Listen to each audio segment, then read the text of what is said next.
Hi everyone. आज हम बात करने वाले हैं स्टॉक मार्केट के बारे में। क्या है स्टॉक मार्केट, क्या ये रिस्की है, इज़ इट वर्थ इट, और अगर हमें इन्वेस्टमेंट करना है तो हम इन्वेस्टमेंट कैसे करें। पहले जानते हैं कि ये शेयर और स्टॉक का कंसेप्ट क्या है। शेयर और स्टॉक ये एक ही चीज़ है। एंड इमेजिन कीजिए एक ABC कंपनी है जो डिसाइड करती है कि मुझे 1 लाख रुपीज़ जनरेट करना है पब्लिक से, ताकि मैं अपनी कंपनी के जो गोल्स हैं उन्हें अचीव करने के लिए उसे इन्वेस्ट कर सकूँ। मे बी कंपनी को एक्सपांड करना है, या सेल्स कैपेसिटी बढ़ानी है, प्रोडक्शन कैपेसिटी बढ़ानी है। तो उसके लिए जो भी उनके गोल्स हैं उसके लिए उन्हें 1 लाख रुपीज़ चाहिए। तो वो डिसाइड करती है कि मैं 1000 शेयर्स को ना एक 100 रुपीज़ पर शेयर के प्राइस पे ना पब्लिक को ऑफर करूँगा, ताकि वो खरीद ले और मैं 1 लाख रुपीज़ जनरेट कर सकूँ। इसे हम कहेंगे IPO, that is initial public offering. होता क्या है, IPO लॉन्च होता है, आप और मैं डिसाइड करते हैं कि हमें कंपनी में इन्वेस्ट करना है by buying their shares. So when we buy their shares we are actually buying a part of their company. And 100 100 रुपये के भाव पे हम लोग अलग अलग क्वांटिटीज़ में एज पर आर नीड्स ले लेते हैं शेयर्स को। एंड कंपनी को 1 लाख रुपये का अपना जो रिक्वायरमेंट है वो जनरेट कर लेती है, and they start investing their money as they want. Ultimately होता क्या है, one day I decide to sell my shares to you, maybe not to you actually. I just want to sell my shares. I don't care who the person is, and I will never know whom the person I'm going to sell it to. Anyways, so I decide to sell my shares. होता क्या है, मैं 10 quantity shares की बेचने का decide करता हूँ, और आपको भी कोइंसिडेंटली 10 शेयर्स ही चाहिए इन क्वांटिटी टर्म्स। होता क्या है कि आप और मैं मिलके खरीद बेच लेंगे, आप मुझे कैश दे दोगे, मैं अपने पास रख लूँगा, ऐसा नहीं। नहीं होगा क्या कि एक बीच में एक्सचेंज आएगा। एक्सचेंज यानी कि जो मुझसे शेयर्स लेके आपको देगा और आपसे पैसे लेके मुझे देगा, उसे हम कहेंगे एक्सचेंज। अभी दो तरह के एक्सचेंज है इंडिया में, एक BSE है और एक NSE है। इनका नाम हमने सुना होगा, Bombay stock exchange, national stock exchange. तो ये बेसिकली करेंगे क्या कि मुझसे शेयर्स लेके आपको देंगे और आपसे पैसे लेके मुझे देंगे। And this is the way trading will happen. Trade buyer और सेलर के बीच में डिफरेंट डिफरेंट क्वांटिटीज होती है, डिफरेंट टाइप की कंपनीज होती है जिनकी शेयर्स हम लोग ट्रेड करते हैं, and all happens through these exchanges.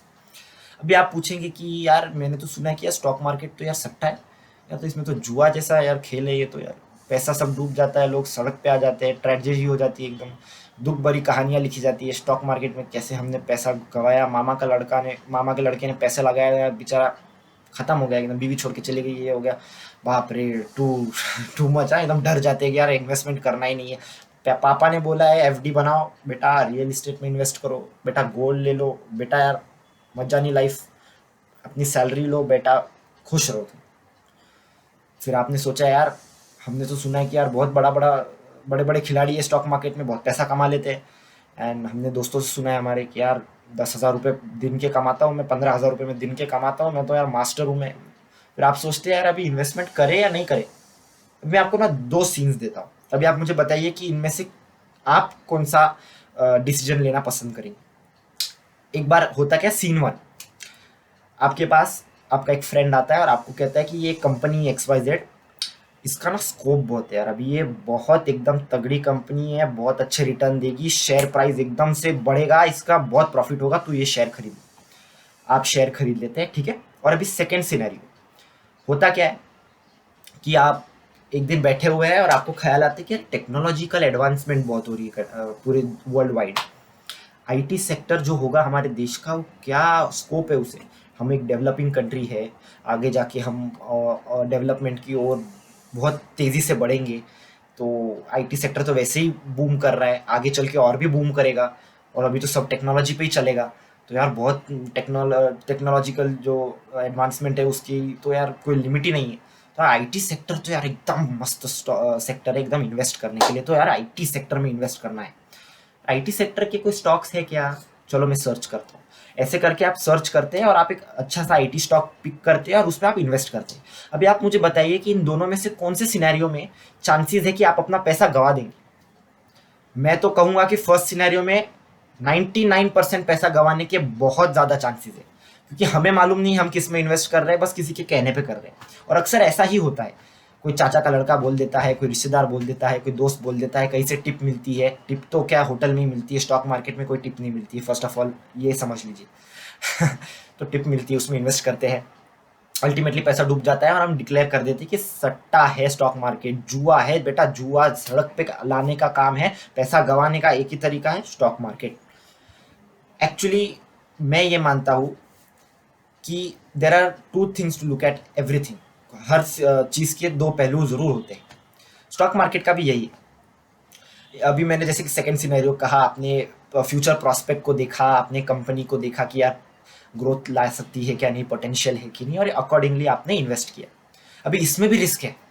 इसमें क्या रिस्क है, by chance IT sector boom करता है पर ये आईटी कंपनी फ्लॉप हो जाती है, फेल हो जाती है, बहुत प्रॉब्लम हो जाता है, मे बी मैनेजमेंट अच्छा नहीं निकलता, सीईओ भाग जाता है या कुछ तो होता है, एंड कंपनी फ्लॉप निकल जाती है। भले आईटी सेक्टर ने अच्छा किया हो पर ये कंपनी खराब निकल जाती है। अभी इसमें क्या होता है, आप फिर से कंक्लूजन बना लेते हैं, यार सट्टा है, आईटी सेक्टर में भी पैसा लगाया, इतना ग्रोथ हुआ, फिर भी मेरे को लॉस हो गया, ये तो सट्टा है। अभी हुआ क्या, you put all your eggs in one basket. आपने एक ही स्टॉक लिया, उसमें सारा ही पैसा लगा दिया और फिर वो डूब गया। फिर आपने कहा यार पैसा तो डूब गया, यार मेरा तो पैसा मैंने गवा दिया। इमेजिन करिए कि आईटी सेक्टर में भी आप क्या करते हैं, 10 स्टॉक्स चूज करते हैं और उन 10 के 10 में आप अकॉर्डिंगली जैसे आपको स्कोप लगता है अपना पैसा डिस्ट्रीब्यूट कर देते हैं। अभी एक कंपनी है, या इमेजिन कीजिए 2 कंपनी ऐसी निकलती है जो अच्छा नहीं दे पाती या पुअर रिटर्न्स देती है और अच्छा कुछ होता नहीं, मे बी लॉस हो जाता है। पर होता क्या है, बाकी की जो बची हुई 8 कंपनीज है, वो कंपनीज बहुत अच्छा रिटर्न देती है और अल्टीमेटली इधर लॉस हुआ है ये यहाँ पर कवर हो जाता है और अल्टीमेटली आप you and up making profit. तो भले ही 2 कंपनीज में लॉस हुआ है पर 8 कंपनीज में प्रॉफिट होता है, क्योंकि इन जनरल आईटी सेक्टर ने अच्छा परफॉर्म किया है। तो इसमें मैं कहता हूँ कि this can be called as stock market investing, this is it. और तभी जब आप लॉन्ग टर्म की सोचें, अगर आप इमेजिन कीजिए कि आपने आज एक स्टॉक खरीद लिया और कल उसकी प्राइस समझिए आज आपने 50 रुपीज़ में खरीदा, कल वो हो गई 45, 5 रुपये नीचे चल रहा है स्टॉक प्राइस। आप बोलोगे बाप रे 5 रुपये का नुकसान हो गया, अभी तो बेचना पड़ेगा, और आप गड़बड़ी में आके बेच देते हैं। मेरा ये मानना है कि इस तरह अगर हम करेंगे तो हम कभी इन्वेस्टमेंट नहीं कर पाएंगे। Investment is thinking about the future, not about tomorrow. और इमेजिन और रातों रात अमीर होने का कोई तरीका नहीं है, कोई शॉर्टकट नहीं है। जो लोग भी रातों रात अमीर हुए हैं वो एक्चुअली बहुत सालों की मेहनत के बाद हुए। Best example is Warren Buffett. Warren Buffett ने अपनी आधी से ज़्यादा लाइफ इन्वेस्टमेंट की रिगरसली और 50 के बाद वो बिलियनियर बने। क्यों? क्योंकि 50 तक उन्होंने जो पैसा इन्वेस्ट किया था वो कंपाउंड हो होकर $1 बिलियन बना, और उसके बाद उन्होंने एक्चुअली $1 बिलियन बनाना शुरू किया और वो $1 बिलियन कंपाउंड होके $1 बिलियन बने। और ऐसे कर करके आज हम जानते हैं उन्होंने क्या 60, 50, 70 ना जाने कितने $बिलियन की कमाई की है उन्होंने। तो ये है। सो एटलीस्ट 10 ईयर्स तक स्टॉक मार्केट में अगर आप पैसा लगाए तो आप कह सकते हैं कि आप प्रॉफिट कमाएंगे। होता क्या है, आज खरीदा, 1 महीने बाद देखा यार बहुत प्रॉब्लम है, बेच देते हैं। स्टॉक मार्केट में वोलेटिलिटी है, यानी प्राइस ऊपर जाता है नीचे जाता है, एंड ऐसा होता है, ये नेचुरल है और इसके बहुत सारे रीजंस हैं। And basically stock market is not predictable. भले आपने कितना ही अच्छा स्टॉक क्यों ना लिया हो, प्राइसेस ऊपर नीचे होंगे, पर अगर आप लॉन्ग टर्म का सोच रहे हैं और वो कंपनी में वाकई पोटेंशियल है तो आप ज़रूर अच्छे रिटर्न्स लेंगे। अभी आप कहेंगे कि यार ये तो बहुत डिफिकल्ट लग रहा है, कंपनी को इवेल्युएट करना पड़ेगा, काफ़ी सारी चीज़ें हैं। मैं आपको बोलूँ कोई भी स्टॉक मार्केट इन्वेस्टमेंट कर सकता है, और मेरे को लगता है टीनेजर्स को तो ज़रूर करना चाहिए। क्यों? क्योंकि एक तो वो इन्वेस्टमेंट ज़्यादा बड़ी नहीं कर पाएंगे, इसका मतलब है ज़्यादा बड़ा लॉस भी नहीं होगा, पर एक्सपीरियंस से ज़रूर आएंगे। तो जब वो एक्चुअल में पैसा कमाने लगेंगे और बहुत ज़्यादा पैसा कमाने लगेंगे तो वो जो पैसा होगा उसे वो अच्छे से इन्वेस्ट कर पाएंगे अपने एक्सपीरियंसेस की बदौलत। तो होगा स्टार्टिंग में लॉसेस, पर अल्टीमेटली जो गेन होगा वो होगा एक्सपीरियंस का, और अल्टीमेटली वो रिटर्न्स लाएगा ओरिजिनल। सो मैं कह रहा था लॉन्ग टर्म के बारे में, बहुत ज़रूरी है। स्टॉक मार्केट में वॉलेटिलिटी है, we all have to understand that, agree and live with it. सबसे इंपॉर्टेंट है पैनिक नहीं करना है। मैंने देखा है कि लोग कहते हैं कि यार ये तो रॉकेट साइंस लग रहा है, मेरे को तो नहीं होगा, मुझसे तो नहीं होगा, ये तो कोई एक्सपर्ट की सलाह लेनी चाहिए, एक्सपर्ट को ही करना चाहिए, कॉमर्स बैकग्राउंड तो है नहीं हमारा, मैं थेरा डॉक्टर, मैं थेरा इंजीनियर, मैं थेरा आर्ट्स वाला लड़का, मेरे को क्या मालूम कि यार ये स्टॉक मार्केट में इन्वेस्ट कैसे करते हैं, मेरे को तो कभी इसके बारे में मिली ही नहीं नॉलेज और मैं तो शायद कर भी नहीं पाऊँगा। मैं आपको बताऊँ, कोई भी इन्वेस्ट कर सकता है। वो कैसे?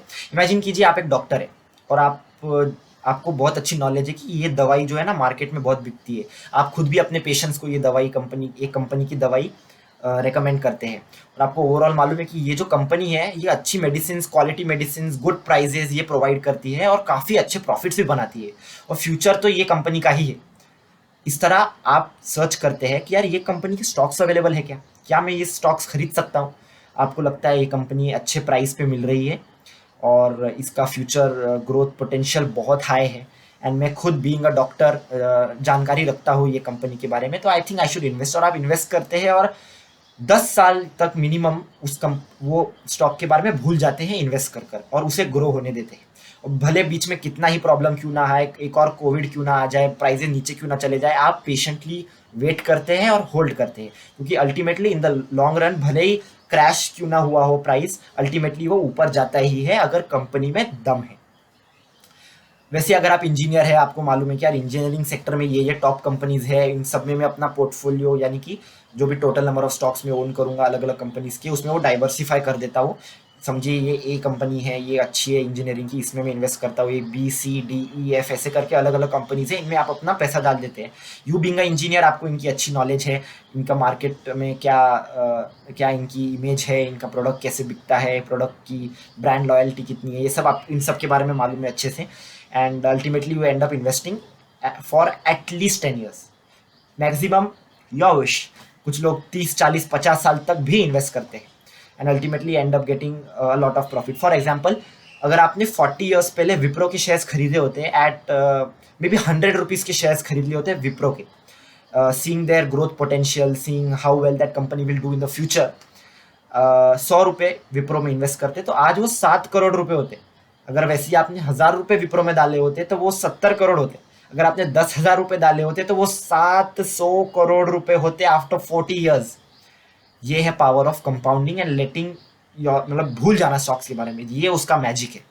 And obviously it requires a lot of patience and बहुत ज़्यादा उसमें दिल घबराता है, स्टॉक प्राइस ऊपर नीचे हो रहा है, प्रॉब्लम होता है। पर इसलिए मैं सजेस्ट करता हूँ कि यंग एज में करें।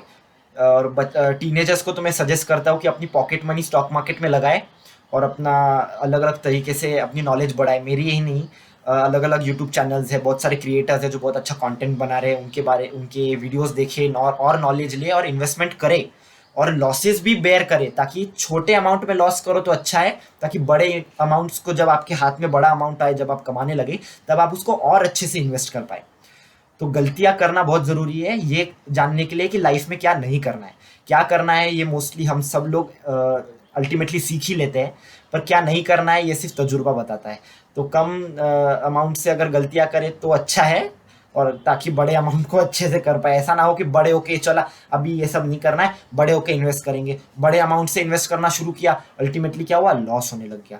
और अगर हम बचपन से इन्वेस्ट करते हैं तो हमारे पास इन्वेस्ट करने के लिए ज़्यादा टाइम होता है। अगर आप अभी 15 साल के हैं, अगर आप छोटी छोटी अभी 500 रुपीज़ पॉकेट मनी है, 500 रुपीज़ की SIP करते हैं, यानी सिस्टमेटिक इन्वेस्टमेंट प्लान, यानी हर महीने आपके पापा आपको 500 रुपीज़ देते हैं, आप अपने पापा को 500 रुपीज़ वापस दे देते हैं और उन्हें कहते हैं कि ये ना हर महीने जो आप मुझे 500 रुपीज़ देते हैं इसे आप इन्वेस्ट करते रहिए आपके हिसाब से। और अगर आपको इमेजिन कीजिए कि उस पर 10% का रिटर्न एवरी ईयर मिलता है 500 के इन्वेस्टमेंट पे, यानी कि आप हर साल 500 × 12 यानी 6,000 रुपीज़ हर साल इन्वेस्ट करते हैं, एंड फॉर 30 years एट 10% का एनुअल रिटर्न। आपको पता है आप 30 years के बाद कितना पैसा कमा लेंगे? 30 years नहीं, थोड़ा और बढ़ा लेते हैं, 40 years के बाद कितना कमा लेंगे? आप कमाएंगे सिर्फ 500 रुपीज़ पर मंथ इन्वेस्ट करते करते 30 लाख रुपीज़ कमा लेंगे। उसमें से आप 27 लाख का सिर्फ प्रॉफिट कमाएंगे, यानी आप सिर्फ 3 लाख रुपीज़ इन्वेस्ट करेंगे और 27 लाख रुपीज़ कमाएंगे। और इन दैट प्रोसेस 40 साल के आपकी जॉब लगेगी, आप बिजनेस शुरू करेंगे, शायद आपकी अर्निंग्स बढ़ेगी, आप SIP अमाउंट बढ़ा सकते हैं, अपनी सैलरी जैसे बढ़ेगी वैसे SIP अमाउंट भी बढ़ा सकते हैं।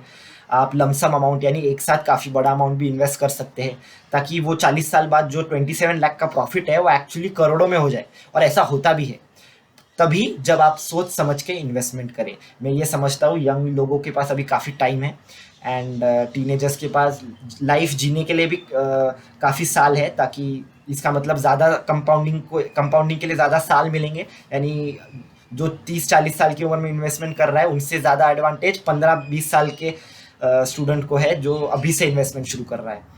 तो मैं ये मानता हूँ कि बहुत बड़ा प्लस पॉइंट है। नॉलेज गेन कीजिए, स्टॉक मार्केट में ज़रूर इन्वेस्ट कीजिए, और सारा पैसा स्टॉक मार्केट में मत लगाइए, और सारा पैसा एक ही स्टॉक में मत लगाइए। अपने पोर्टफोलियो को stocks, real estate, debt, gold में ज़रूर डाइवर्सिफाई कीजिए।